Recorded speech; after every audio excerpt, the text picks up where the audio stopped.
सुप्रभात प्रिय बच्चों। शीर्षक बड़े घर की बेटी के बातों को आज पुनः हम लोग नियमित करेंगे और पाठगत जो बात है उसके संदर्भ की चर्चा करेंगे। पिछले क्लास में हम लोगों ने देखा था कि लाल बिहारी और आनंदी के बीच जो वार्तालाप हुई, जिसमें पारिवारिक दृष्टिकोण से देखा जाए तो सारे के सारे कार्य अव्यवहारिक थे। आज जब श्रीकंठ सिंह घर आते हैं तो लाल बिहारी अपने पक्ष को रखते हुए उन्हें यह बताने का प्रयास किया कि वो अपने मैके के आगे हम लोग को कुछ समझती ही नहीं है। इसके पश्चात श्रीकंठ खा पीकर आनंदी के पास गए।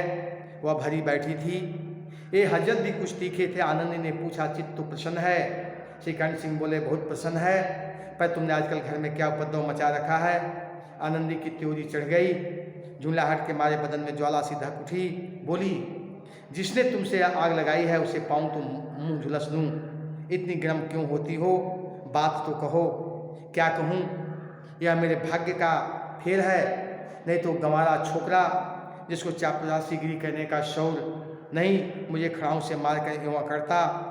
सब हाल साफ साफ कहो तो मालूम हो, मुझे तो कुछ भी पता नहीं।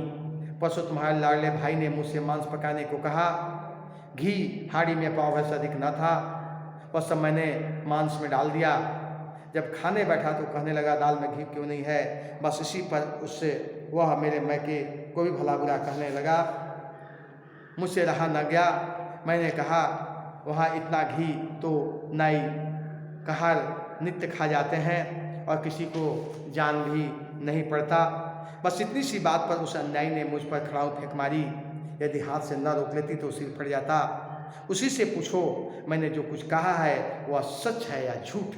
वास्तव में श्रीकंठ सिंह जब आनंदी के पास खाने पीने के पश्चात जाते हैं, दोनों के बीच में हाल समाचार होने के क्रम में यह बात श्रीकंठ सिंह ने उठाया कि घर में आजकल उपद्रव मचाने का क्या कारण है। लेकिन उसने काफी क्रोधित भाव से इसका प्रत्युत्तर दिया और उसने कहा कि जो व्यक्ति आपसे इस प्रकार की बात को कहा है उसको मैं अभी पकड़ूं तो उसका कुकृत्य मैं शुरू कर दूं। जिसको चपरासीगिरी कहने का भी शौर नहीं है वह भी मुझे धमकाता है। यह मेरे भाग्य के फेर है। वास्तव में बात यह थी कि लाल बिहारी मांस लाया था और पकाने के लिए कहा गया। हांडी में मात्र पाव भर घी था। मैं सभी घी मांस पकाने में लगा दिया, दाल में घी नहीं डाला। इसी पर वह मेरे और मेरे मैके को भला बुरा कहने लगा। बस मैंने मैके के संदर्भ में इतना ही कहा कि इतना नित्य नाई कहार घी खाजे है, कोई जान भी नहीं पाता है। और इसी बात पर वह क्रोधित होकर खड़ाऊ से मेरे सिर पर प्रहार किया। शायद मैं हाथ से न रोक लेती तो मेरे सिर फट जाते। आप उसी से पूछ लो कि मैं जो कह रहा हूँ वह सत्य के नज़दीक है या वह जो कह रहा है वह सत्य के नज़दीक है। श्रीकंठ की आंखें लाल हो गई। बोले, यहाँ तक हो गया उस छोकरे का साहस। आनंदी स्त्रियों के स्वभावानुसार रोने लगी क्योंकि आंसू उनकी पलकों पर रहते हैं। श्रीकंठ धैर्यवान और शांत पुरुष थे। उन्हें कदाचित ही क्रोध आता था, पर स्त्रियों के आंसू पुरुषों की क्रोधाग्नि भड़काने में घी का काम देते हैं। रात भर करवट बदलते रहे। ये दृढ़ता के कारण पलक तक नहीं झपकी। प्रातःकाल अपने बाप के पास जाकर बोले, दादा अब इस घर में मेरा निर्वाह न होगा। वास्तव में इन सारी बातों को सुनने के पश्चात श्रीकंठ सिंह काफी क्रोधित हुए। उन्हें लगा कि जिस भाई को मैंने इतना सम्मान और स्नेह के साथ पाला पोसा वह आज इस प्रकार के कुकृत्य करने पर उतर आया है। उसे काफी क्रोध आया। आनंदी भी एक स्त्री थी, महिला थी।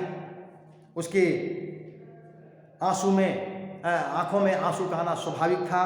जब कैसे हमदर्दी उसे मिला, श्रीकर्ण सिंह की जब उसे हमदर्दी मिली तो वह विह्वल होकर के रोने लगी।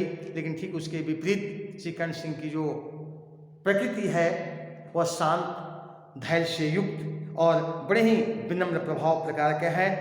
लेकिन यदि इस प्रकार से कोई स्त्री अपने पति के सामने विलाप करे, रोए या अपने को असहाय, लाचार, विवश समझे तो स्वाभाविक है उस व्यक्ति का क्रोध भड़कना। रात भर किसी प्रकार से करवट बदलते हैं, सुबह उठने के पश्चात अपने पिता के पास जाते हैं और बड़े विनम्र भाव से उसने कहा कि दादा अब इस घर में मेरा निर्वाह न होगा। इस तरह की विद्रोहपूर्ण बातें कहने पर श्रीकर्ण सिंह ने कितनी ही बार अपने मित्रों को आड़े हाथों लिया था, परंतु दुर्भाग्यवश आज उन्हें स्वयं वे ही बातें अपने मुंह से कहनी पड़ी। दूसरों को उपदेश देना भी कितना सहज है, पर उपदेश कुशल बहु तेरे, ये लोकोक्ति आप सुने होंगे। दूसरों को उपदेश देना बड़ा सहज है, लेकिन उसी को स्वीकार करना, मंथन करना, उस पर चलने की प्रकृति प्रवृत्ति से आगे बढ़ना निश्चित रूप से सबसे मुश्किल कार्य है। वे इस प्रकार की विद्रोहपूर्ण बात जब घर परिवार में होता था करते थे, तब कितनी ही बार अपने मित्रों को उन्होंने डांटा, फटकारा और उस घर को विनष्ट होने से, विनाश होने से बचाया। लेकिन आज स्वयं अपने मुंह से इस प्रकार की बातों को कहने के पश्चात निश्चित रूप से उन्हें गलानी हो रही होगी।